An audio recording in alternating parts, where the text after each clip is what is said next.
പ്രിയമുള്ളവരെ, പാപത്തിന്റെ കറകളില്ലാത്ത കൃപകളുടെ നിറവുള്ള ഒരു വ്യക്തി ആരാണ് എന്ന് ചോദിച്ചാൽ നമുക്കൊക്കെ ഒറ്റ ഉത്തരമേ ഉള്ളൂ: പരിശുദ്ധ കന്യകാമറിയം.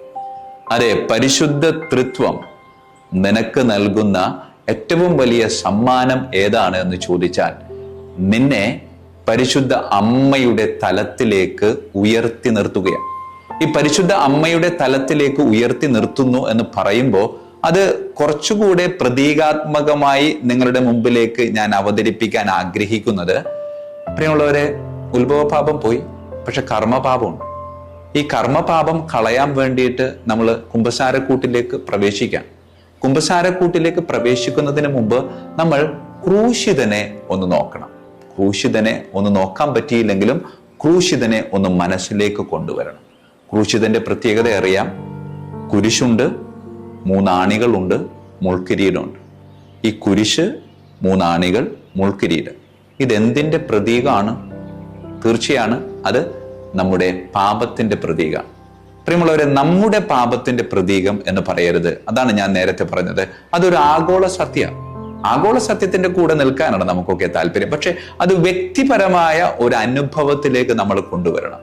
ക്രൂശിതനെ നോക്കിയിട്ട് ക്രൂശിതനിലെ മുൾക്കിരീടം, ക്രൂശിതനിലെ 3 ആണികൾ, ക്രൂശിതനിലെ കുരിശ്, എന്നിട്ട് ഇവയെ നോക്കി എൻ്റെ ഉള്ളിലേക്ക് എന്നോട് തന്നെ പറയാൻ പറ്റണം, ഇത് ലോകത്തിന്റെ പാപത്തിന്റെ പ്രതീകമല്ല, മറിച്ച് ഇത് എൻ്റെ പാപത്തിന്റെ പ്രതീകം. ഇത് ഞാൻ കൊടുത്തതാ. എൻ്റെ പാപത്തിന്റെ പ്രതീകമായിട്ടാണ് ഈ കുരിശും 3 ആണികളും മുൾക്കിരീടവും ക്രിസ്തുവിന്റെ കൂടെ ഉള്ളത് എന്ന ബോധ്യത്തിൽ അവന്റെ മുമ്പിൽ നമ്മളെ തന്നെ സമർപ്പിച്ചുകൊണ്ട്, ഈശോയെ, ഞാൻ മൂലം ഇത് നിനക്ക് അനുഭവിക്കേണ്ടി വന്നല്ലോ എന്നൊരു സങ്കടത്തോടുകൂടെ കുമ്പസാരക്കൂട്ടിലേക്ക് പ്രവേശിക്കും. അങ്ങനെ കുമ്പസാരക്കൂട്ടിലേക്ക് പ്രവേശിച്ച് നമ്മളുടെ പാപത്തിൽ നിന്ന് നമ്മളെ എടുത്തു മാറ്റി കൃപ നിറച്ച്, വേറൊരു വാക്കിൽ പറഞ്ഞാൽ കുമ്പസാരക്കൂട് എന്ന് പറയുന്നത് ഞാൻ എന്ന വ്യക്തിയെ പരിശുദ്ധ അമ്മ എന്ന മഹത്വത്തിലേക്ക് രൂപകൽപ്പന ചെയ്യുന്ന ഒരു രൂപീകരണശാലയാണ്.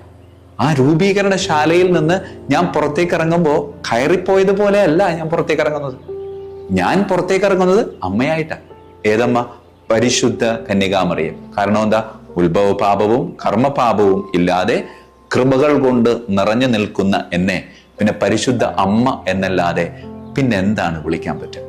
പ്രിയമുള്ളവരെ, അങ്ങനെയെങ്കിൽ കുമ്പസാരക്കൂട്ടിൽ നിന്ന് ഇറങ്ങി ഞാൻ പ്രായശ്ചിത്തമൊക്കെ നടത്തിയതിനു ശേഷം വീണ്ടും ക്രൂശിതനിലേക്കൊന്ന് നോക്കണം. ക്രൂശിത രൂപം എൻ്റെ മുമ്പിലില്ല എങ്കിൽ ക്രൂശിത രൂപത്തെ ഒന്ന് മനസ്സിലേക്ക് കൊണ്ടുവരണം. ആ ക്രൂശിത രൂപത്തെ മനസ്സിലേക്ക് കൊണ്ടുവരുമ്പോൾ ആ ക്രിസ്തുവിൽ കുരിശില്ല, മുൾക്കിരീടമില്ല, ആണികളുമില്ല. കാരണം എന്താ? അത് എൻ്റെ പാപത്തിന്റെ പ്രതീകമായി. എൻ്റെ പാപത്തിന്റെ പ്രതീകമായ ഇവ 3ഉം ഞാൻ കുമ്പസാരക്കൂട്ടിൽ ഉപേക്ഷിച്ചിട്ട് ഞാൻ പുറത്തേക്ക് ഇറങ്ങി വരുമ്പോൾ ഞാൻ പാപമില്ലാത്തവനാണ്, കൃപ നിറഞ്ഞവനാണ്. അങ്ങനെയെങ്കിൽ എൻ്റെ മുമ്പിൽ നിൽക്കുന്ന ക്രൂശിതനിൽ കുരിശില്ല, മുൾക്കിരീടമില്ല, ആണികളുമില്ല. അവൻ ഫ്രീയാ, ടോട്ടൽ ഫ്രീയാ. അവൻ ഇങ്ങനെ കൈ വിരിച്ചു പിടിച്ചു നിൽക്കുമ്പോൾ ഇതിൽ നമുക്ക് വേറൊരർത്ഥം കൂടെ കണ്ടെത്താൻ പറ്റും. അത് വേറൊന്നുമല്ല, ക്രൂശിതനായ ക്രിസ്തുനാഥൻ കുരിശില്ലാതെ, ആണികളില്ലാതെ, മുൾക്കിരീടമില്ലാതെ കൈകൾ ഇങ്ങനെ വിരിച്ചു പിടിക്കുമ്പോൾ നമുക്ക് ഒരു ആത്മീയമായ ക്ഷണക്കത്ത് നൽകുകയാണ്. എൻ്റെ മകനെ, എൻ്റെ മകളെ, നീ എൻ്റെ അടുക്കലേക്ക് വാ, ഞാൻ നിന്നെ ഒന്ന് കെട്ടിപ്പിടിച്ചോട്ടെ. അതേ പ്രിയമുള്ളവരെ, ക്രൂശിതൻ കുമ്പസാരക്കൂട്ടിൽ നിന്ന് ഇറങ്ങി വരുന്ന അമ്മയായി രൂപാന്തരപ്പെട്ട എനിക്ക് നൽകുന്ന ആത്മീയമായ സമ്മാനമാണ് ഈ ആലിംഗനത്തിലുള്ള ക്ഷണം. അങ്ങനെ ആലിംഗനത്തിനായി അവൻ നമ്മെ ക്ഷണിക്കുമ്പോൾ, നാം അവന്റെ അടുക്കിലേക്ക് ചെല്ലുമ്പോൾ, നാം അവനെ ഇങ്ങനെ ആലിംഗനം ചെയ്യുമ്പോൾ അവൻ വേറൊരു കുസൃതി കൂടെ കാണിക്കുമെന്ന് വ്യക്തിപരമായിട്ട് ചിന്തിക്കുക. അവൻ ചെയ്യുന്ന ഒരു കുസൃതി വേറെ ഒന്നുമല്ല, അവനെ തന്നെ ചെറുതാക്കും, ഉണ്ണീശോയായി രൂപാന്തരീകരണം പ്രാപിക്കും. എന്നിട്ട് അവൻ നമ്മളോട് പറയും, ഇനി നീ എന്നെ എടുത്ത് നിന്റെ ഒക്കത്ത് വെച്ചു, ഇനി നീ എന്നെ എടുത്ത് നിന്റെ മടിയിൽ അല്ലെങ്കിൽ നിന്റെ നെഞ്ചോട് നീ ഇങ്ങനെ ചേർത്ത് വെച്ചു. പ്രിയമുള്ളവരെ, കുരിശിൽ കിടന്ന ക്രൂശിതൻ ഉണ്ണീശോയായി നമ്മളുടെ കരങ്ങളിലേക്ക് ഇങ്ങനെ ചേർന്ന് നിൽക്കുമ്പോൾ, ഉണ്ണീശോയെ വഹിച്ച് നാം ഇങ്ങനെ നിൽക്കുമ്പോൾ നാം വീണ്ടും അവിടെ അമ്മയായി കൃത്യമായി രൂപാന്തരപ്പെടുകയാണ്. കാരണം കൈകളിൽ ഉണ്ണീശോയെ വഹിച്ചു നിൽക്കുന്ന വ്യക്തിത്വം അത് വേറെ ആരുമല്ല, പരിശുദ്ധ കന്യകാമറിയം. അതെ, പരിശുദ്ധ കന്യകാമറിയമായി മാറാനുള്ള ഒരവസരം കുമ്പസാരക്കൂട്ടിലൂടെ, അതോടൊപ്പം തന്നെ മാമോദീസായിലൂടെ നമുക്ക് നൽകിയിട്ടുണ്ടെങ്കിൽ അത് നൽകിയത് വേറെ ആരുമല്ല, പരിശുദ്ധ തൃത്വമാണ്. അപ്പൊ പരിശുദ്ധ തൃത്വത്തോട് കടപ്പെട്ട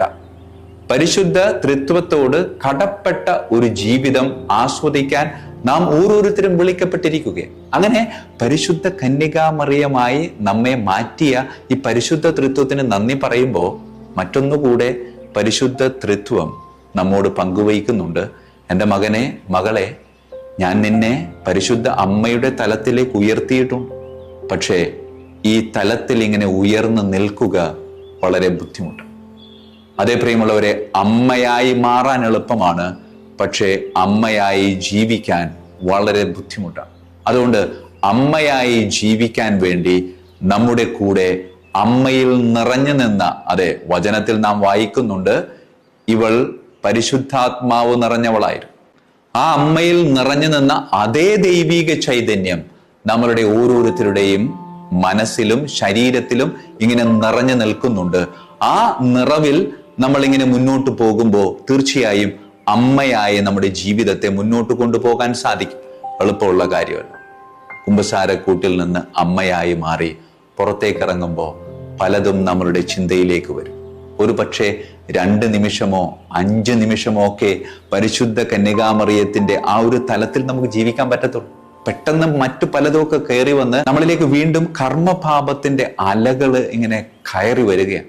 അതിനാൽ പ്രിയമുള്ളവരെ, ഈ പരിശുദ്ധ തൃത്വം നമുക്ക് മുമ്പിൽ ഒരു വെല്ലുവിളി ഉയർത്തുകയാണ്. ഞാൻ നിന്നെ അമ്മയുടെ തലത്തിലേക്ക് ഉയർത്തി. ഈ തലത്തിൽ നിനക്ക് എത്ര നേരം പിടിച്ചു നിൽക്കാൻ പറ്റും? എത്ര നേരം ജീവിക്കാൻ പറ്റും? സ്വാഭാവികമാണ്, വീണു പോകുമ്പോൾ വീണ്ടും നമുക്ക് കുമ്പസാരക്കൂട്ടിലേക്ക് കടന്നു വരാൻ പറ്റും.